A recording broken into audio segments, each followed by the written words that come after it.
Ora bem, é costume dizer-se que uma imagem vale por mil palavras. E assim sendo, nós costumamos nas nossas lives apresentar um PowerPoint e cá estamos nós então com André Luiz e suas obras. Antes de mais, e para continuar a nossa explanação, devemos lembrar que André Luiz é um pseudónimo. Este espírito se apresenta como André Luiz, porém, nós sabemos que o nome real, o nome dele, enquanto foi vivo, não se chamava André Luiz. Sabemos sim que ele foi médico, como já dissemos, foi médico na sua última reencarnação e presumimos que tenha sido o médico Carlos Chagas, grande investigador no campo da microbiologia, que deu um grande contributo no combate de doenças tropicais, designadamente na malária.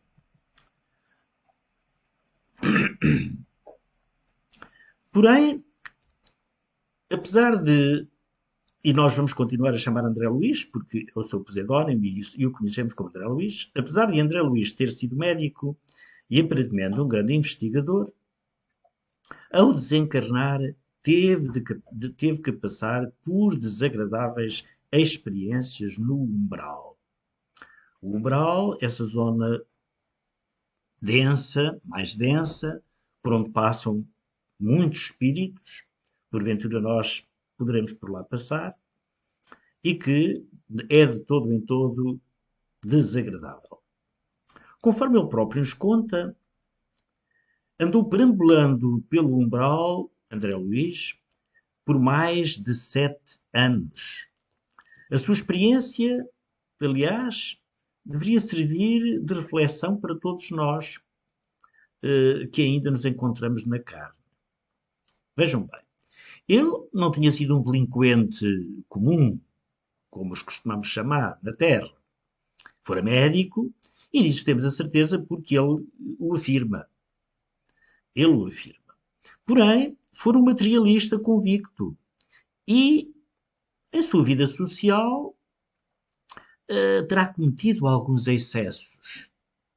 Comeu, porventura, o que não devia, sem ser alcoólico, gostava de beber com os amigos com quem socializava, e isso lhe originou uma doença que o levou ao desencarne prematuro.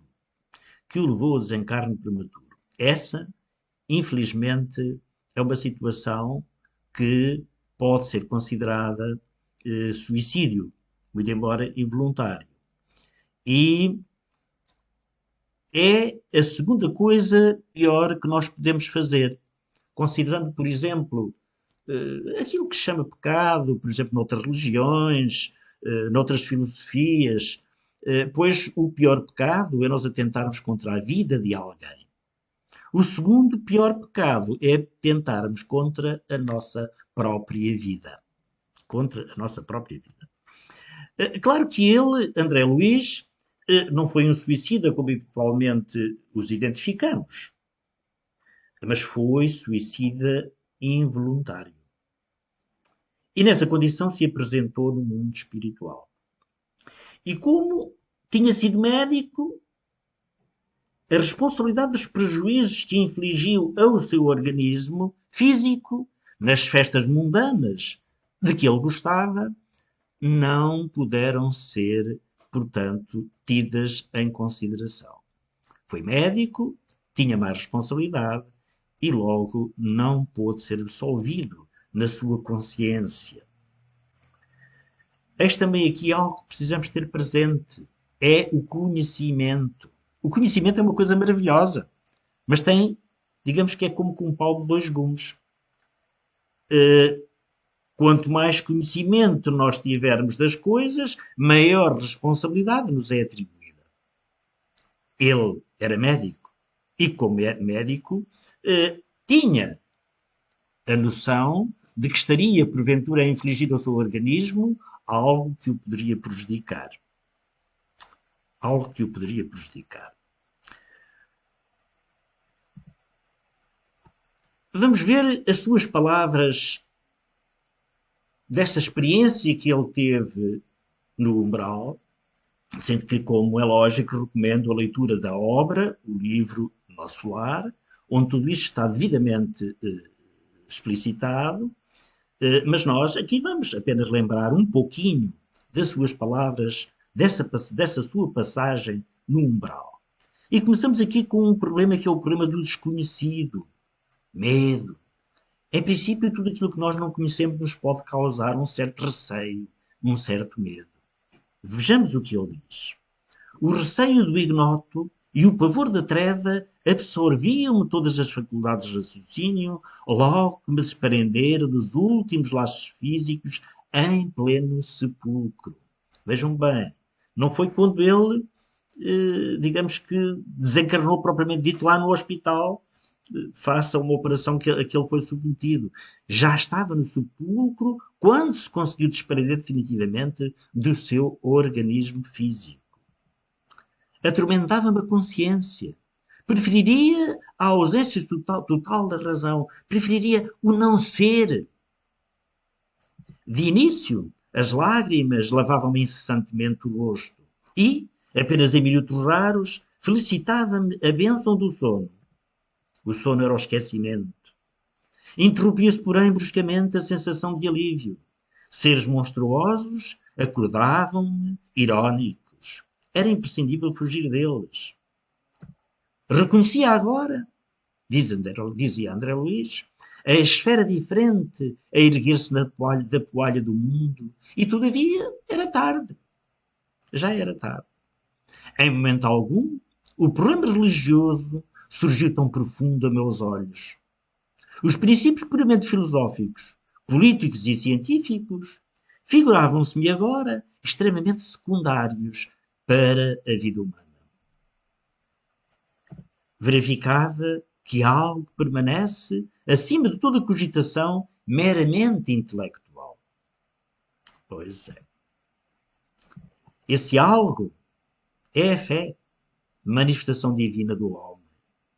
Habitualmente nós somos mais levados a encarar as coisas sob o ponto de vista da razão e pomos de lado a fé. E ela é tão importante, ela é imprescindível. Semelhante análise surgia, contudo, tardiamente.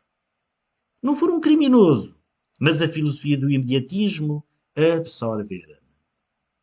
Agora reparem o apelo que André Luís faz a todos nós. Ó amigos da terra, quantos de vós podereis evitar o caminho da amargura com o preparo dos campos interiores do coração? Uma coisa é a razão, outra coisa é o coração. E nós damos quase sempre mais valor à razão. Acendei vossas luzes antes de atravessar a grande sombra. Acendei vossas luzes. Buscai a verdade antes que a verdade vos surpreenda. Pois é, Jesus nos disse, e conhecereis a verdade, e a verdade vos libertará. Está lá no Evangelho, na Bíblia, em João, capítulo 8, versículo 32. Então o caminho a que ele nos convida está aí. Só precisa ser percorrido por cada um de nós. E que grande diferença! E que grande diferença mesmo para aqueles que apenas deram os primeiros passos nesse caminho, que estão começando agora. Pois mesmo que amanhã venham a desencarnar, já começaram a dar os primeiros passos. Já estão no caminho do Mestre. E isso é uma diferença impressionante. Sim, Jesus é o caminho. É Ele, o nosso amado Mestre, que nós precisamos seguir. Vamos então lembrar as obras de que aqui iremos falar e que fazem parte da coleção A Vida no Mundo Espiritual. Todas elas de autoria de André Luís. A primeira obra desta série foi O Nosso Lar, publicada em 1943. Depois vieram Os Mensageiros, em 44, Os Missionários da Luz, Os Obreiros da Vida Eterna, No Mundo Maior, Libertação, Entre a Terra e o Céu, Nos Domínios da Mediunidade, Ação e Reação, Evolução em Dois Mundos, Mecanismos da Mediunidade, Sexo e Destino e A Vida Continua. Estas são as obras que pertencem a esta coleção. Estas três que aqui vemos, com um azul um pouco mais desvanecido, são de autoria de André Luiz, mas, embora todas elas tenham sido psicografadas por Francisco Cândido Xavier, estas três tiveram a parceria nessa psicografia de um outro médico, que foi o Aldo Vieira. Continuando a olhar para obras de André Luiz, vemos que depois temos aqui umas obras diversas, que são a Agenda Cristã, Conduta Espírita, Desobsessão, Sinal Verde e Respostas da Vida, sendo que todas elas também psicografadas por Francisco Cândido Xavier, sendo que estas duas, Conduta Espírita e Desobsessão, foram também psicografadas em parceria com o Aldo Vieira. Mas a obra total de André Luiz não fica por aqui. Ele ditou outras obras, psicografadas por Chico Xavier e algumas também em parceria com o Aldo Vieira, mas agora também elas não de autoria exclusiva de ele, André Luiz, mas também com o concurso de outros espíritos, designadamente Emmanuel, que foi, como todos sabemos, o mentor espiritual de Francisco Cândido Xavier. Além destas, temos ainda mais outras, que são estas que aqui vemos nesta tabela. Todas estas obras são importantes, sendo que aquelas que dizem respeito efetivamente à vida no mundo espiritual são as que nos importam hoje, fundamentalmente, analisar, ou lembrar algumas coisas delas, e que eu recomendo vivamente, dado que elas nos trazem um conjunto extraordinário de revelações que são importantíssimas para aquilo que nós vamos aqui tratar. Ora, vejamos. O objetivo primordial do Espiritismo é a transformação moral do homem e, como consequência, a renovação da sociedade. Este é o objetivo fundamental do Espiritismo. A transformação moral do homem. Se o homem, logicamente, tiver um comportamento salutar, vai influenciar a sociedade. Já se tiver um comportamento negativo, também influenciará negativamente a sociedade. O Espiritismo visa precisamente procurar que nós sejamos pessoas melhores e, assim sendo, contribuir para que a sociedade também seja uma sociedade melhor. Neste contexto, então, cabe perguntar: até que ponto as obras de André Luiz contribuíram ou contribuem para que esta transformação se dê? Pois bem, vamos olhar então para as revelações que estão contidas nessas obras. E vamos falar para já de uma muito importante, que é a vida organizada na erraticidade. E depois, também, este outro pormenor, as colónias espirituais. Vida organizada na erraticidade e, logicamente, também nas colónias espirituais. Há que entender que a designação erraticidade, e nós precisamos sempre ter em conta que, ao termos estas nossas lives, nas nossas falas, vamos ser ouvidos por pessoas que já percebem muito de doutrina espírita, muitos percebem muito mais do que eu, mas outros não percebem nada, e então temos que procurar chegar às duas, digamos, aos dois tipos de pessoas. Há aqueles que sabem bem daquilo que estamos falando e há aqueles que praticamente estão a dar os primeiros passos ou nunca ouviram falar sequer destas coisas. E a verdade é que a erraticidade, mesmo nos meios espíritas, dentro do movimento espírita, nem sempre é muito bem entendida. E daí o problema das colónias espirituais e da necessidade de escamotearmos esta questão da vida organizada na erraticidade. Portanto, a erraticidade pretende designar um estado espiritual. Um estado espiritual. Ou seja, é o estado de todo o espírito desencarnado que ainda precisa reencarnar outras vezes para continuar o seu progresso evolutivo, para continuar na sua trajetória evolutiva. Portanto, enquanto o espírito desencarnado precisar de reencarnar, ele está numa situação de erraticidade. Portanto, isto é um estado. A erraticidade não é um local geográfico onde alguém se encontre, é um estado.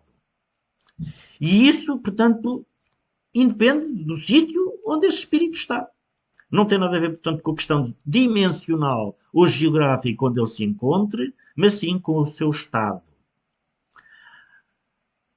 É que, infelizmente, há uma certa tendência de associar esta palavra erraticidade a uma situação de andar perambulando, errando por aí. Não, não é essa a ideia de erraticidade.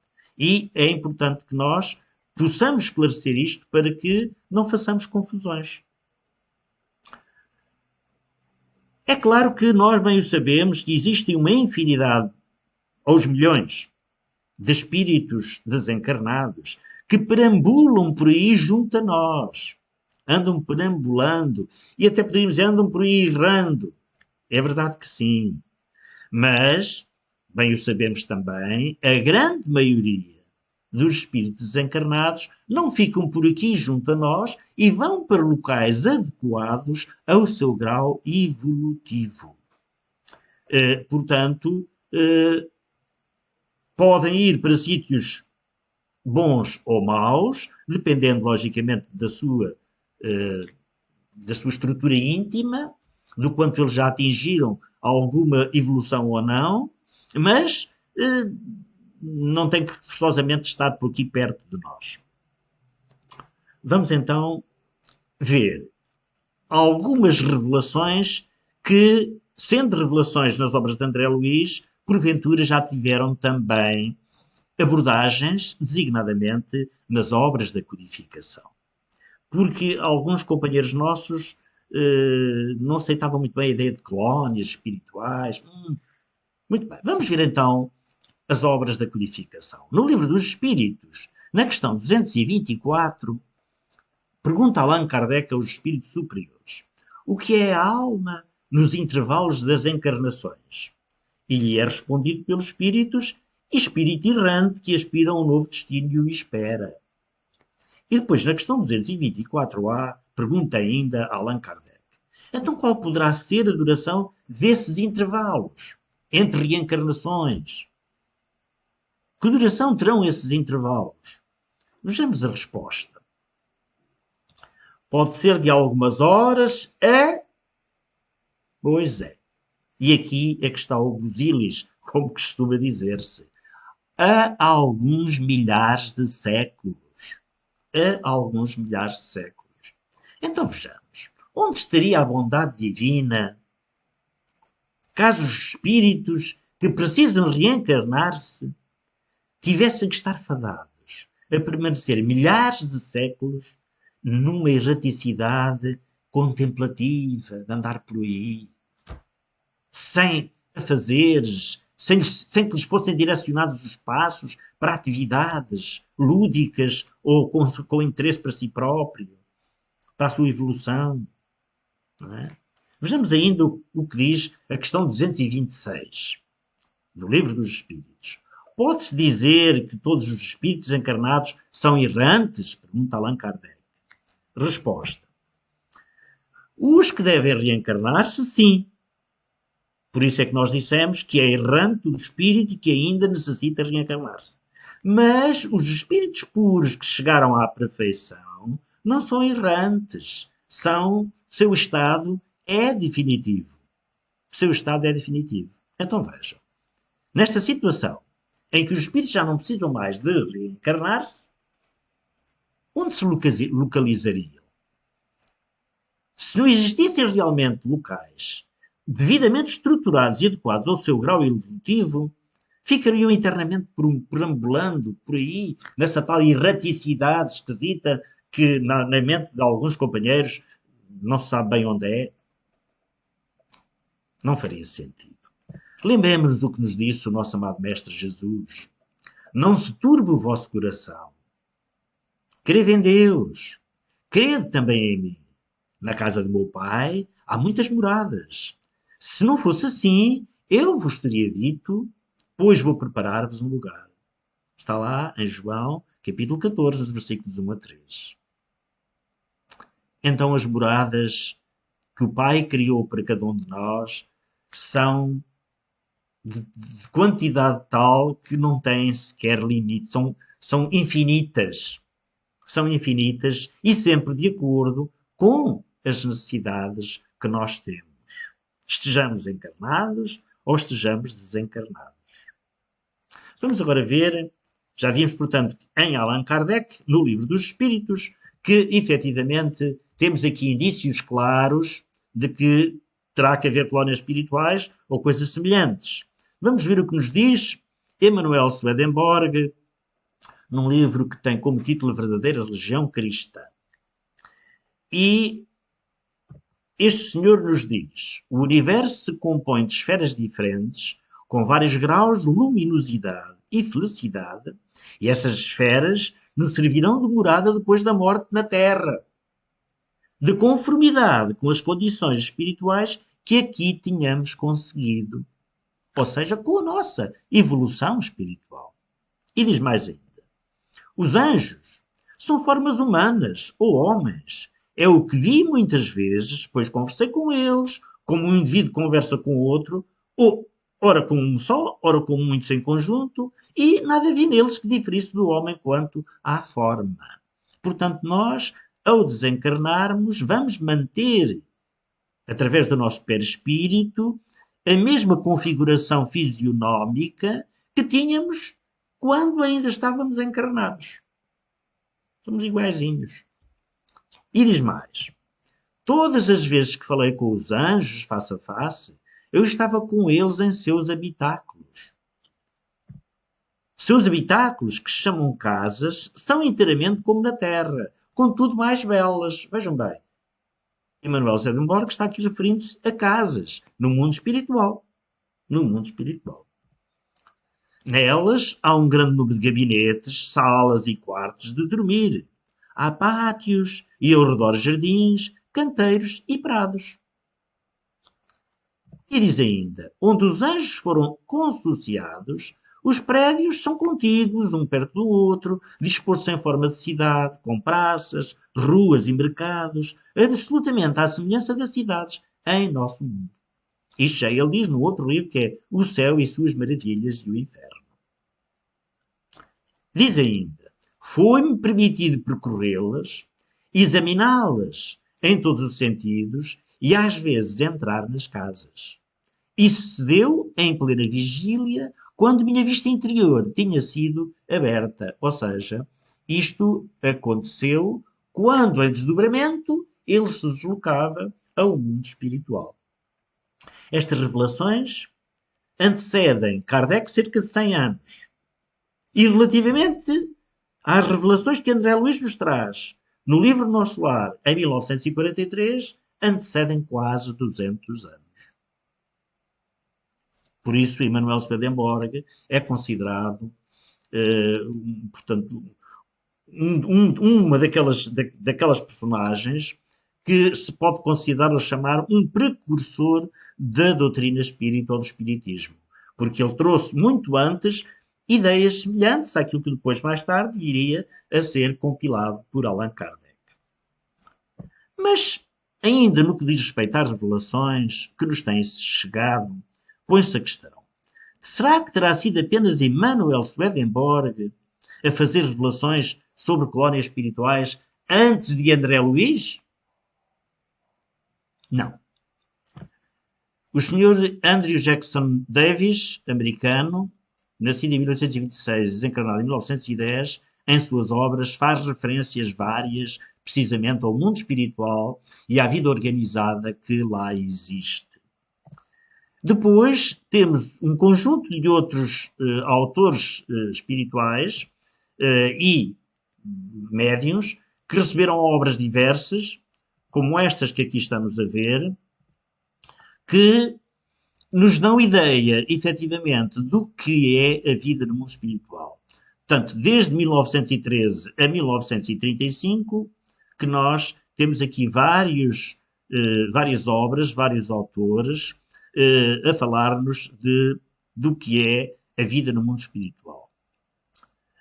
E ainda há mais uma outra obra que, muito embora esta, aparentemente, pela sua data de publicação, que é Memórias de um Suicida, de Ivone Amaral Pereira, que eu recomendo a todo mundo a sua leitura, tenha sido publicada em 1955, como íamos dizendo, ela foi psicografada antes, foi editada pelo nosso Camilo Castelo Branco e foi editada muito antes da sua publicação. Portanto, é também anterior à publicação do livro O Nosso Lar.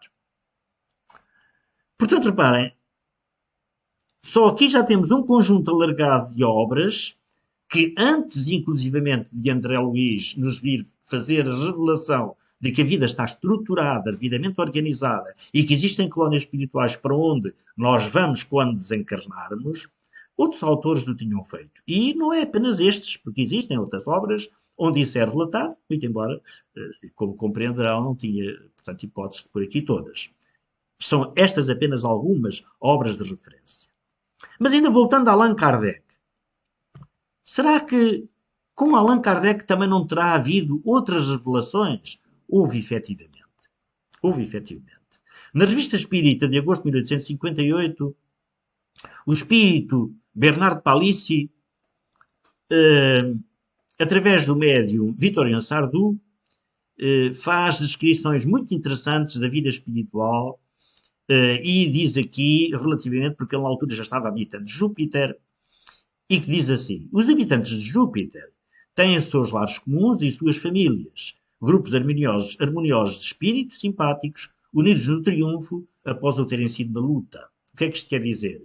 Unidos no triunfo após o terem sido na luta. Ou seja, depois de desencarnados, unidos no triunfo, depois de terem estado na luta enquanto encarnados. Daí as moradas tão espaçosas que merecem exatamente o nome de palácios. Ainda como nós, os encarnados, os espíritos têm suas festas, suas cerimónias, suas reuniões públicas. Suas reuniões públicas. Daí certos edifícios destinados especialmente a essas finalidades. Ainda, Allan Kardec, na Revista Espírita de 1858, disse o seguinte, precisamente como resposta a algumas críticas que lhe foram feitas quando ele defendeu a teoria de que, efetivamente, os espíritos tinham que ter vida organizada no mundo espiritual.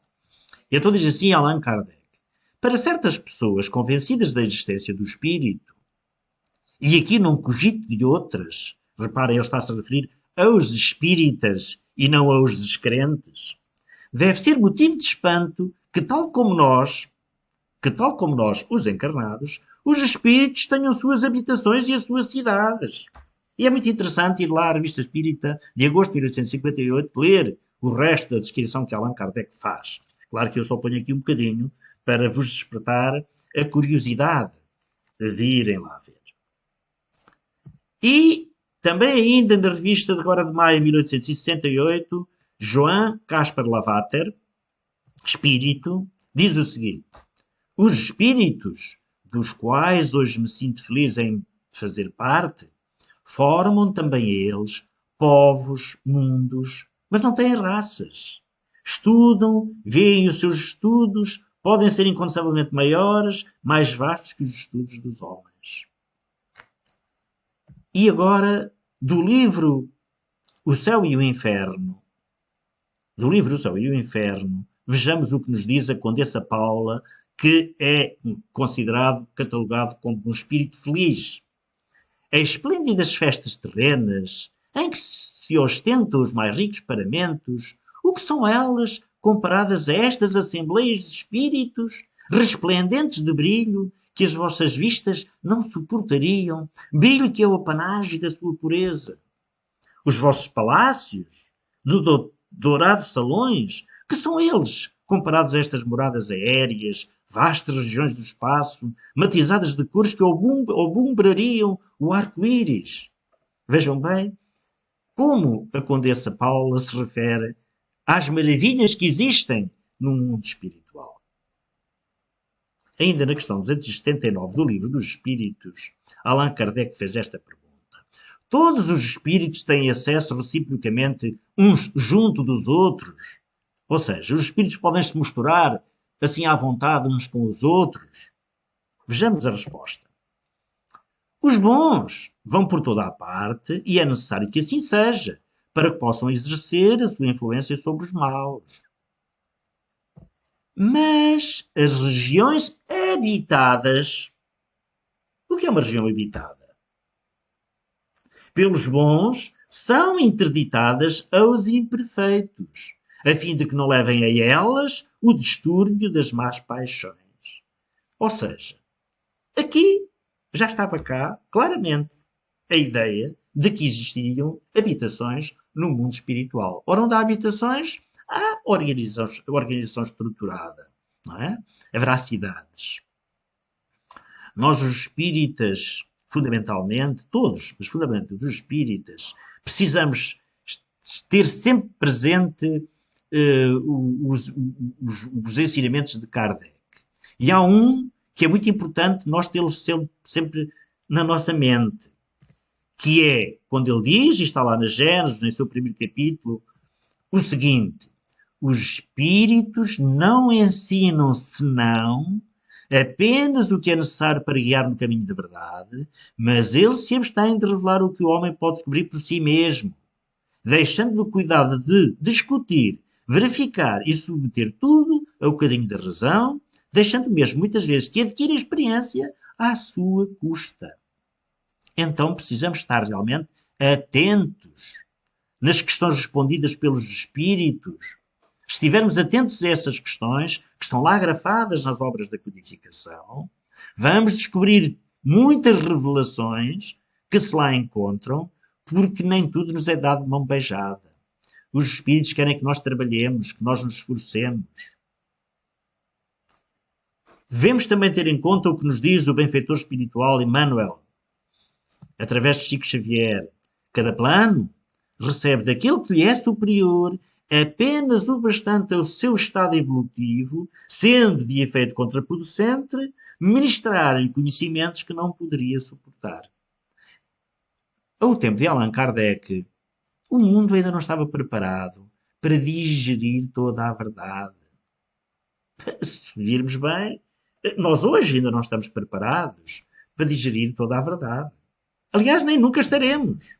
Porque à medida que nós avancemos, outras verdades nos irão sendo reveladas que ultrapassam sempre aquilo que nós já conhecemos. Então, se é certo que nós hoje, a generalidade pelo menos, muito embora haja alguns companheiros que continuam com algumas dificuldades em aceitar, mas se nós hoje, na generalidade, compreendemos e aceitamos com facilidade a existência das cidades astrais e da sua organização devidamente estruturada, temos que nos lembrar que quando saiu este livro, O Nosso Lar, em 1943, muitos espíritas não aceitavam a ideia e o próprio Chico Xavier, que psicografou a obra, também não acreditava. E aquilo fazia-lhe confusão. Meu Deus, eu estou a psicografar uma coisa que, se calhar, eu estou aqui a inventar qualquer coisa da minha cabeça. Será que isto é assim? E foi necessário, Emmanuel, levar Chico Xavier em desdobramento à cidade Nosso Lar, para ele, in loco, ver, efetivamente, o que se por lá passava, e veio de lá deslumbrado. Deslumbrado. Porque, efetivamente, ele não esperava que isso pudesse acontecer. Então, as verdades vêm-nos gradativamente à medida que a capacidade de raciocínio e a própria ciência vão avançando. Vão avançando. Muito bem, então, ainda relativamente às revelações, põe-se a questão. Já vimos que vários espíritos, através de vários médios, vários autores, fizeram estas revelações. Chico Xavier, um dos médiuns mais conhecidos de todos os tempos, e porventura o médium mais importante que nós conhecemos, psicografou, só ele, mais se calhar de 450 obras,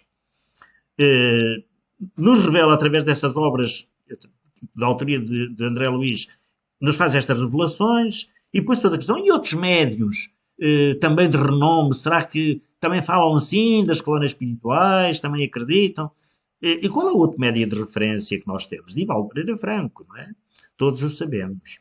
E um dos espíritos que se comunica com ele, por ele, é este senhor que aqui está, Manuel Filomeno Miranda, que tem uma obra extraordinária, que eu também recomendo seja estudada. E vejamos o que este senhor nos diz.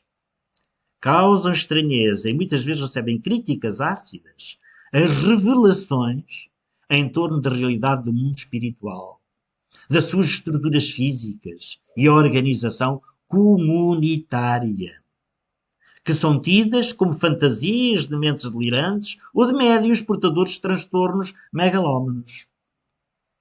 E diz mais: o comportamento ancestral cético do indivíduo prefere conceber o modus vivendi existencial após a morte como de natureza quase abstrata, eliminando quaisquer evocações terrestres típicas da existência que ficou na retaguarda.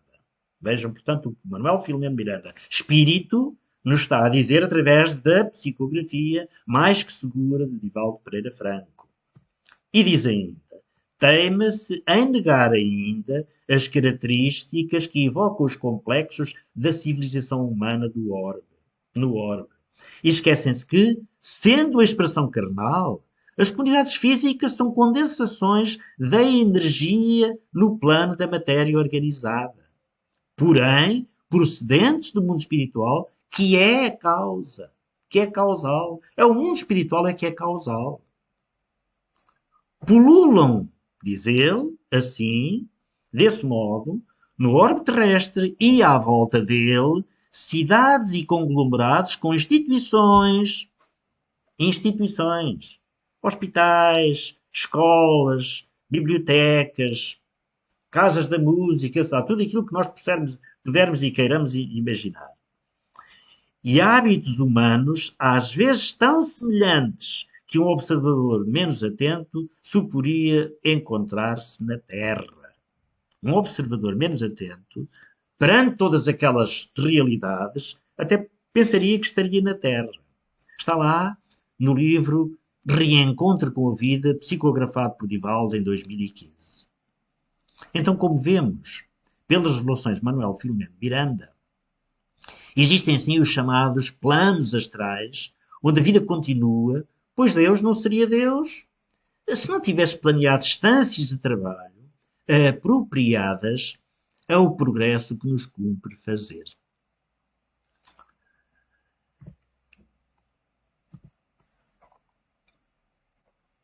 Em cada um destes planos astrais, esferas astrais, como lhe queiramos chamar, existem dezenas, centenas ou milhares de colónias ou cidades espirituais com população variável. E como nos diz categoricamente Filomeno Miranda, as nossas cidades mais avançadas, que nós temos por cá na Terra, são uma sombra das que existem no mundo espiritual. Tudo o que aqui existe, teve antes a sua origem no mundo espiritual, no mundo dos espíritos. Descobertas científicas, tecnologia de ponta, avanços filosóficos, a natureza, etc. Tudo lá é mais rico do que aqui. E quando uma descoberta é feita aqui, ela foi intuída por um espírito e isso que está agora aqui a descobrir lá já existe há muito mais tempo. Portanto, devemos efetivamente ter consciência disso, mas também precisamos lembrar algo que é muito importante. André Luiz andou muito tempo lá perambulando por uma zona que não tem muito a ver com as cidades espirituais, que é a zona densa, a zona do umbral. E essa zona, aí, se calhar, as estruturas que lá existem não têm muito a ver com aquilo que se passa, por exemplo, na cidade, no nosso lar. Fujamos de ter que passar por lá. Mas não se assustem. Todos nós, todos vós, que me estáis ouvindo agora, estão no bom caminho e, portanto, não vamos passar pelo umbral. De certeza que não vamos passar pelo umbral. Muito bem. Falando agora um pouquinho, portanto, destes planos. Segundo conhecimentos trazidos pela espiritualidade superior, principalmente através do médium Franciscano Xavier, existem 7 planos extrafísicos. 7 planos extrafísicos. Como tínhamos falado aqui na semana passada, salvo erro, imaginemos que isto aqui é a Terra, imaginemos que a Terra é uma laranja com a sua casca. Então este primeiro plano é a primeira casca da laranja. Agora imaginemos que a laranja não tem uma, mas tem N cascas. Neste caso, 7 cascas. Umas, se calhar, mais grossas, outras mais delgadas, mas seriam 7 cascas. E, portanto, cada uma dessas cascas, peço desculpa, seria uma zona onde existirão colónias espirituais, ou, no caso daqui da zona mais densa, do umbral, zonas, se calhar, terríficas onde nós não gostaríamos de ir parar. E acredito que não. Devemos esclarecer desde já que, quando falamos, portanto, de plano extrafísico, não estamos nos referindo apenas aos planos imediatos acima do físico. É claro que estes planos se interlaçam uns aos outros. Podemos chamar a estes planos de diferentes formas. Planos espirituais, esferas astrais, estão interligados, como estávamos a dizer, mas eles existem, em boa verdade, como que se fossem em faixas vibratórias diversas. São, como dizer, serão dimensões de realidades diferentes. Ou seja, cada dimensão é específica a uma determinada zona, que poderíamos chamar de geográfica, mas ela albergará espíritos de uma determinada categoria.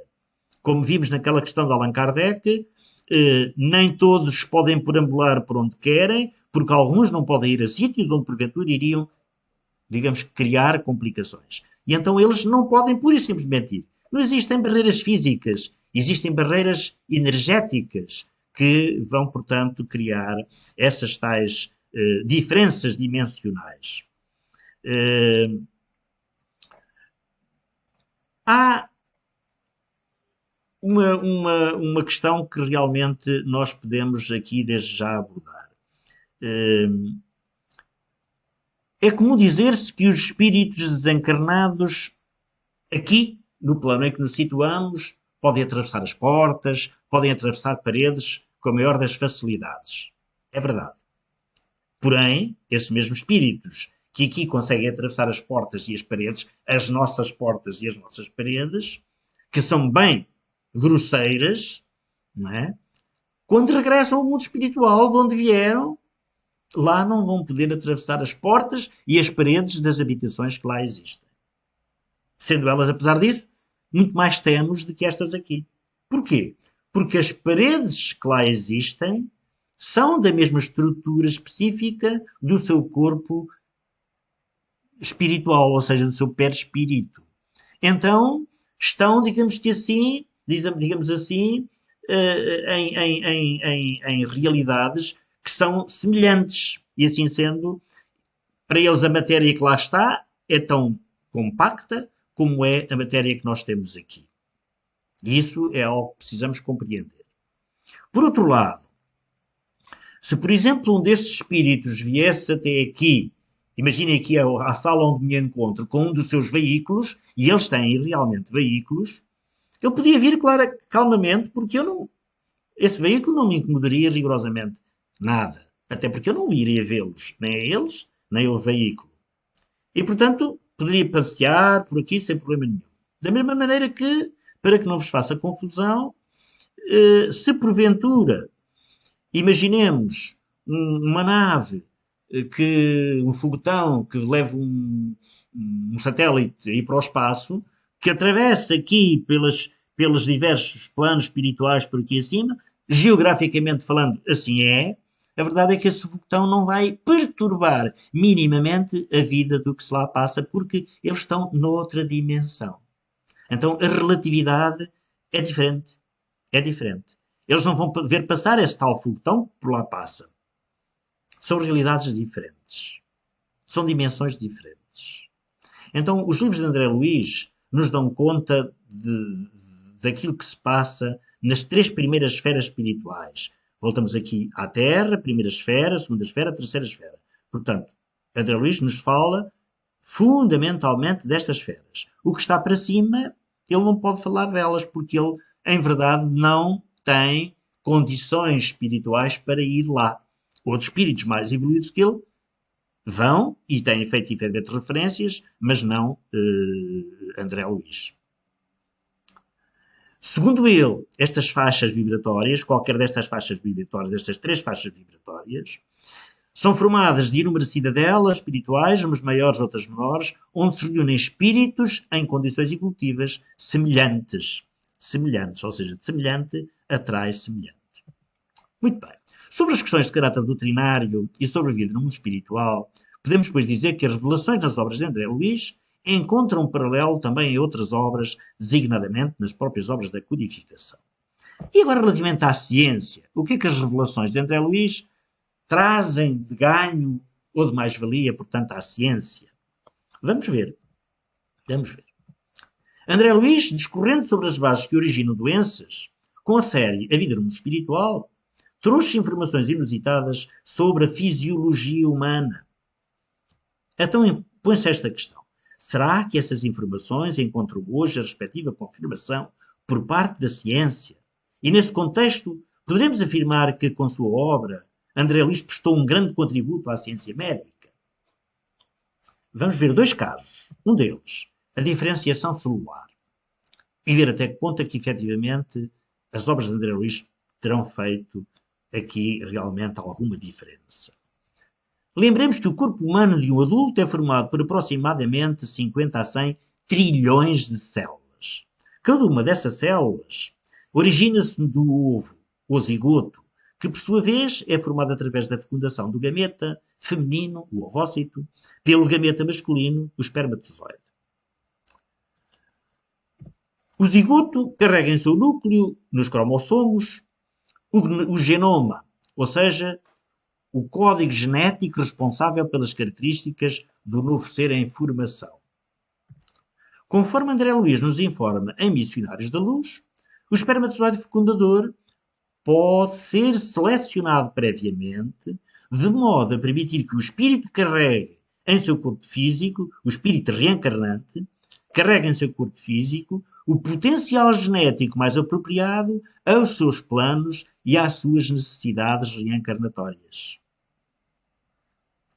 Então, quando o zigoto começa a se dividir, as células filhas são todas geneticamente idênticas, são semelhantes. Temos o zigoto e temos as células a começarem-se a multiplicar. Temos aqui uma manchinha delas, muito pouquinhas. Isto vai se transformar depois em trilhões delas, como já vimos. Mas elas aqui, no início, são todas iguaizinhas. Iguaizinhas, são todas semelhantes, todas parecidas. Todas parecidas. Portanto, são indiferenciadas, não se diferenciam umas das outras. Mas são capazes de se transformar em qualquer tecido que compõe o corpo humano. Portanto, à medida que a gestação evolui, essas células especializam-se cada vez mais, tornando-se diferenciadas com funções específicas. Passam-se a diferenciar, passam-se a dividir, passam-se a transformar. E aqui temos então um conjunto de células já bem diversas e com características próprias. Umas transformam-se em neurónios, outras em células cardíacas, outras em células pancreáticas, outras em células ósseas, epidérmicas, musculares, em glóbulos brancos, em glóbulos vermelhos. Portanto, vão-se transformando de acordo com as necessidades daquele organismo que se está formando e para que ele efetivamente receba células adequadas à formação dos ossos, à formação da epiderme, à formação, portanto, de todos os componentes do organismo. Mas põe-se aqui uma questão. Por que será que isto acontece? Ora bem, o professor John Gurdon, da Universidade de Cambridge, realizou a partir de 1962 várias pesquisas para tentar saber o que estaria por trás dessa diferenciação de células e o que realmente acontecia ao longo de todo o processo. Pois bem, depois de várias experiências, o professor Gurdon concluiu que as células diferenciadas contêm todos os genes originais que o próprio zigoto também contém. Mas muitos destes genes se encontram desligados, de modo a manter a célula especializada, ou seja, a célula já transformada e diferenciada tem alguns componentes que estão desligados. E consoante os componentes que estão desligados ou ligados, assim vai fazer com que as células sejam diferenciadas umas das outras. Ou seja, algo no citoplasma do óvulo age de modo a arranjá-los em novas combinações, ligando-os ou desligando-os por um processo aparentemente programado. Desligando-os ou desligando-os por um processo aparentemente programado. Pois bem, algum tempo depois, o Dr. Shinya Yamanaka, um pesquisador japonês, também fez várias experiências demonstrando que o processo de diferenciação celular pode ser revertido por influência de fatores citoplasmáticos, que atuam diretamente no núcleo, ligando e desligando genes. Ou seja, chegou a uma conclusão muito parecida ou semelhante à do senhor anterior. Muito bem. Por tal feito, estes dois senhores ganharam o Prémio Nobel da Medicina no ano de 2012. Pois bem, é também em Missionários da Luz, num outro livro de André Luiz, que se encontra a informação de que esse processo é guiado pela própria inteligência do espírito reencarnante que age sobre os genes, quando em condições para tal. A tal influência pelos pensamentos da mãe e também pela ação dos espíritos protetores. Ou seja, aquilo que age sobre as células é a inteligência do espírito reencarnante, os pensamentos da mãe e a ação dos espíritos protetores. Aquele programa não é ao acaso, não é à toa, não acontece assim, porque há influências que estão a acontecer sobre, portanto, as células. Ora bem, em 1958, 4 anos antes do trabalho de Gurdon, André Luiz, no livro Evolução em Dois Mundos, informava que a inteligência, influenciando o citoplasma, que é no fundo o elemento intersticial de vinculação das forças fisiopsicossomáticas, obriga as células ao trabalho de que necessitam para expressar-se. Ou seja, é a inteligência do espírito, seja do que está reencarnando, seja dos guias espirituais, que auxiliam nesse processo, que exerce uma ação específica sobre as células, por forma a que estas se estruturem de acordo com as necessidades do organismo. Mais adiante, diz ainda: o autor espiritual diz, mais à frente no livro, que, pela própria conduta feliz ou infeliz, o homem pode acentuar ou esbater a coloração dos programas que lhe indicam a rota através dos bióforos ou unidades de força psicossomática que atuam no citoplasma, projetando sobre as células e, consequentemente, sobre o corpo, os estados da mente que estará enobrecendo ou agravando a própria situação de acordo com a sua escolha, seja ela feita pelo bem ou pelo mal. Consoante a escolha, assim as coisas irão, portanto, dar origem a algumas modificações. O que é que isto quer dizer? Quer dizer claramente que a saúde depende de nós. Uma vez mais se comprova o velho adágio: mente sã, corpo são. Como nossas células estão continuamente se reproduzindo, dado que têm que criar-se novas células para substituir as que vão morrendo, então pensamentos positivos terão tendência a criar células saudáveis ou a fazer com que elas se criem saudáveis, enquanto pensamentos negativos, porventura, vão originar algumas doenças, ou seja, células mal formadas, degeneradas e, portanto, que vão dar origem a doenças. Ora bem, ao analisar os trabalhos de Gurdon e Yamanaka e também as palavras de André Luiz, pode-se inferir que, de alguma forma, o espírito encarnado, através do perispírito, que está ligado molécula a molécula com as células do corpo físico, pode influenciar reações e proteínas citoplasmáticas que, por sua vez, agiriam diretamente sobre o genoma do núcleo, ligando e desligando genes e, por consequência, alterando funções celulares. É isto que a gente pode inferir daqui. Mais ainda, pode-se inferir que a qualidade e o tipo de pensamentos e sentimentos do espírito encarnado podem agir de maneira diferente sobre esse mecanismo, ligando e desligando géneros distintos, dependendo da qualidade destes pensamentos e sentimentos. Em outras palavras, pensamentos sadios poderiam ligar genes promotores de saúde e desligar genes indutores de doenças, e pensamentos doentes poderiam fazer o contrário? Pois bem, vai entrar em cena um senhor que é o Dr. Kazuo Murakami, geneticista da Universidade de Tsukuba, que acredita que sim, acredita piamente que isso é verdade. Em seu livro O Código Divino da Vida, ele explica: nossos genes não são imutáveis, mas se alteram em resposta a diversos fatores ambientais. E está trabalhando em um projeto cujo objetivo é provar a hipótese de que a felicidade, a alegria, a inspiração, a gratidão e a oração podem ativar os genes benéficos.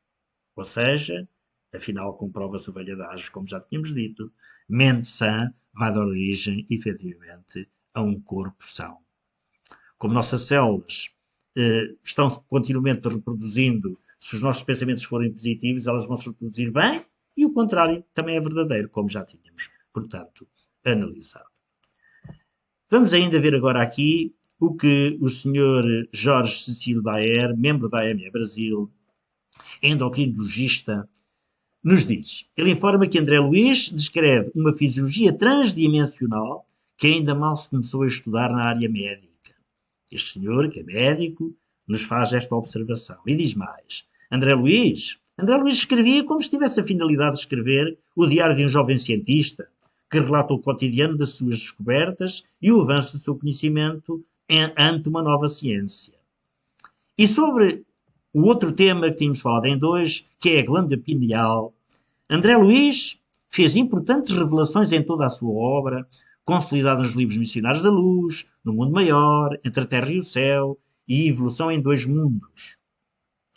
E em 1945, no livro Missionários da Luz, um daqueles que está ali referido, são publicadas 21 informações a respeito da glândula pineal.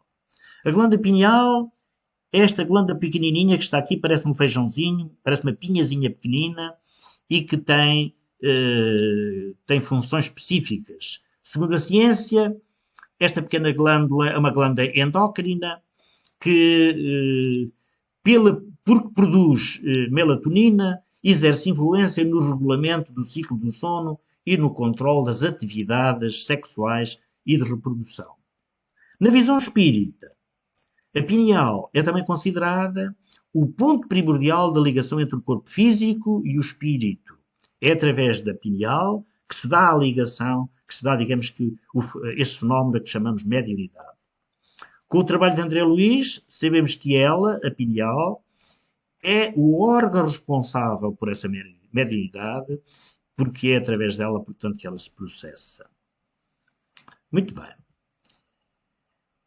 Com a finalidade de estabelecer se André Luiz trouxe informações relevantes ao Departamento de Pesquisas da Associação Médico-Espírita do Brasil, liderado pelo Dr. Giancarlo Lucchetti, levantou em toda a obra de André Luiz todas as informações sobre a glândula pineal e comparou-as à luz do conhecimento da época em que os livros foram escritos e também com os conhecimentos que a ciência obteve nos últimos anos sobre este tema, a pineal. O resultado encontrado pelos autores do artigo mereceu, vejam bem, publicação na revista Neuroendocrinology Letters. E isto foi algo surpreendente. André Luiz antecipou informações que foram postuladas, pesquisadas e confirmadas 60 anos depois da publicação do livro Missionários da Luz. Ou seja, ele antecipou-se 60 anos à ciência terrestre. Este artigo é um marco na literatura científica médica e é também um marco para o espiritismo. Ele foi publicado com o título Aspectos Históricos e Culturais da Glândula Pineal, uma comparação entre as teorias apresentadas pelo espiritismo na década de 1940 e as atuais evidências científicas, nessa revista científica prestigiada. Então, representa esse marco histórico, pois coroa a entrada de Chico Xavier em uma das mais respeitadas bases de dados da literatura médica mundial, que é o PubMed, e demonstrou também que a maioridade, afinal, é uma forma de obtenção não usual do conhecimento e que André Luiz, através de Francisco Cândido Xavier, trouxe colaboração inusitada à ciência.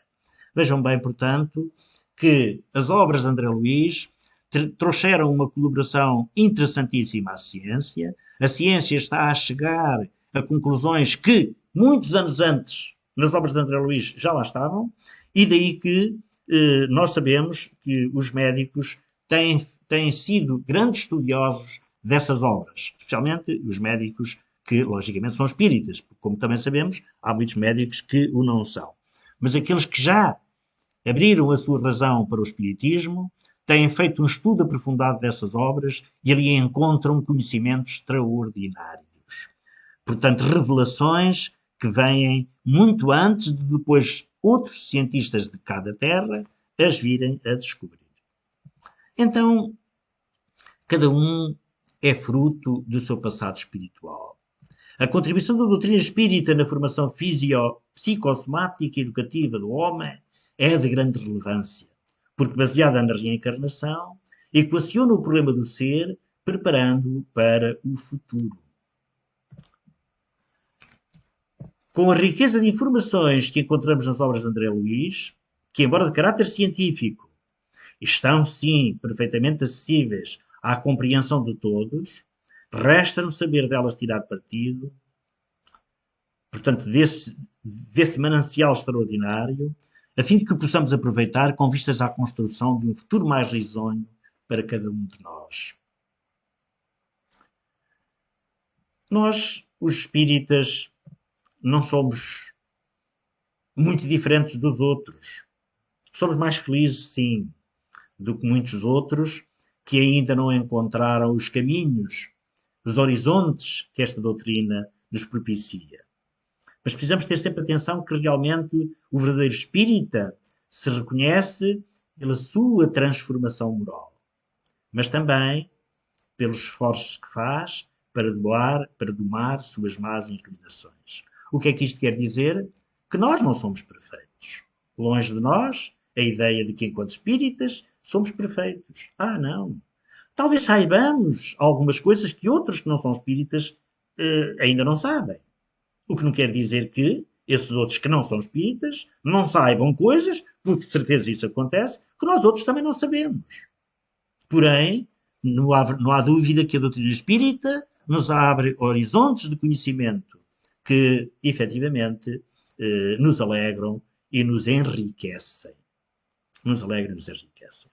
E vamos terminar aqui o nosso PowerPoint, lembrando aqui, muito rapidamente, as diversas obras que foram consultadas para fazer este trabalho. E vamos terminar